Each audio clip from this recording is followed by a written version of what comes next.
और ग्रेटर नोएडा से खबर आ रही है, जहां पर आयोजित इंटरनेशनल ट्रेड शो अब खत्म हो गया है। 25 से 29 सितंबर तक ट्रेड शो का आयोजन किया गया।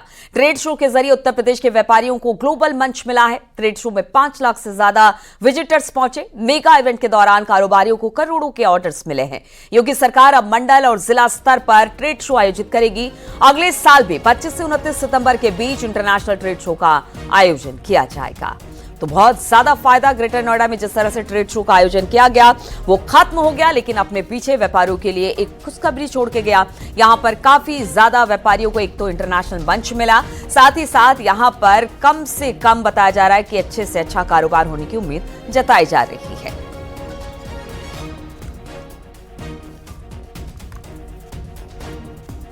तो 5 लाख से ज्यादा विजिटर्स यहां पर पहुंचे। शुरू हुआ ये ट्रेड फेयर करीब 4 से 5 दिन चला और व्यापारियों को यहां पर करोड़ों के ऑर्डर भी मिले। और कहा यह जा रहा है कि जो अगला इंटरनेशनल ट्रेड फेयर होगा वो अगले साल 25 से 29 सितंबर के बीच में ही होगा।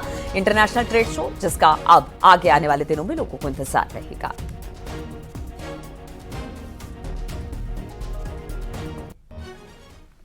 और जम्मू कश्मीर और हरियाणा में हो रहे चुनाव का शोर पूरे देश में इस वक्त गूंज रहा है। अमित शाह ने हरियाणा से ऐलान कर दिया कि शीत सत्र में वक्फ कानून को सुधार दिया जाएगा। हरियाणा में प्रचार के दौरान शाह ने लोगों से पूछा कि वक्फ बोर्ड कानून से बहुत परेशानी है ना, अब शीत सत्र में वक्फ कानून को सुधार कर सीधा कर देंगे। अमित शाह के इस बयान पर सियासत अब तेज हो गई है। समाजवादी पार्टी का कहना है कि सरकार अमीरों को वक्फ की जमीन देना चाहती है।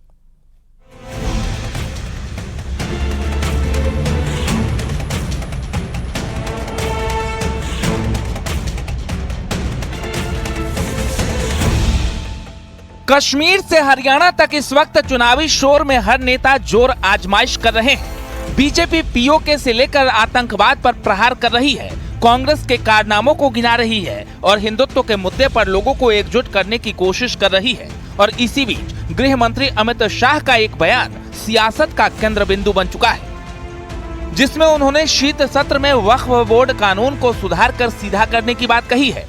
वक्फ बोर्ड का जो कानून है, ये वक्फ बोर्ड के कानून से बहुत परेशानी है ना। एक कानून को एक शीत सत्र में हम सुधार कर सीधा करने का काम कर देंगे। अमित शाह ने हरियाणा के गुरुग्राम में वक्फ बिल में संशोधन संसद के इसी सत्र में करने की बात कही है, जिसके बाद मामले पर राजनीति तेज हो गई है। अगर भारत सरकार नया वक्फ संशोधन बिल लाती है तो मुसलमान इसका स्वागत करेंगे, क्योंकि इससे भूमाफियाओं का जो एक मायाजाल है वो खत्म हो जाएगा। गृह मंत्री अमित शाह के आज के बयान से, चुनावी रैली में जो उन्होंने बयान दिया, इससे साबित हो गया कि वक्फ अमेंडमेंट बिल जो है वो चुनाव की राजनीति को देखते हुए लाए।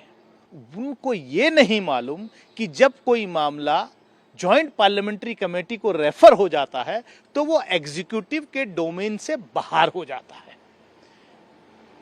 अगर मैं लोकसभा में होता तो मैं प्रिविलेज मोशन मूव करता गृह मंत्री के खिलाफ। दरअसल वक्फ बोर्ड कानून में संशोधन की जब से चर्चा हुई तभी से कांग्रेस और विपक्ष के नेता इसका विरोध कर रहे हैं। खासकर ओवैसी जैसे मुस्लिम नेता इसके विरोध में खुलकर सामने आए, जिसके बाद जेपीसी का गठन हुआ, लोगों के सुझाव मांगे गए और अब अमित शाह ने साफ कर दिया है कि शीत सत्र में बिल बदल जाएगा। तो निश्चित तौर पे भारतीय जनता पार्टी की सरकार ने पहले भी ऐसे कानूनों को समाप्त करने का कार्य किया, ऐसे नियमों को बदलने का कार्य किया है जो सिर्फ तुष्टीकरण के लिए होते थे, जिसकी उपयोगिता नहीं होती थी, और आगे भी इस तरह के कानूनों को बदलने का कार्य किया जाए। 80% से ज्यादा प्रॉपर्टीज ऐसी हैं जो कि गलत तरीके से बनाई गई हैं और बाद में उनको डिक्लेयर कर दिया गया। तो ये सुनवाई हो रही है और अगर ये एक्ट पास हो गया, वो हो ही जाएगा, तो बहुत लंबे स्तर पर सुनवाई होगी और सब चीजें अलग अलग। एक और बीजेपी अपने मुद्दे के साथ चुनावी मैदान में है तो दूसरी ओर कांग्रेस बीजेपी को सत्ता से हटाने की बात कर रही है। 82 साल के कांग्रेस अध्यक्ष मल्लिकार्जुन खड़गे का कहना है कि जब तक मोदी को सत्ता से नहीं हटा देते वो मरने वाले नहीं हैं। चाहे कुछ भी हो, मैं ऐसा ही छोड़ने वाला नहीं। अब मेरे को तो 83 इयर्स चल रहे, इतना जल्दी मरने वाला नहीं हूं। जब तक मोदी को नहीं हटाएंगे तब तक मैं जिंदा ही रहूंगा।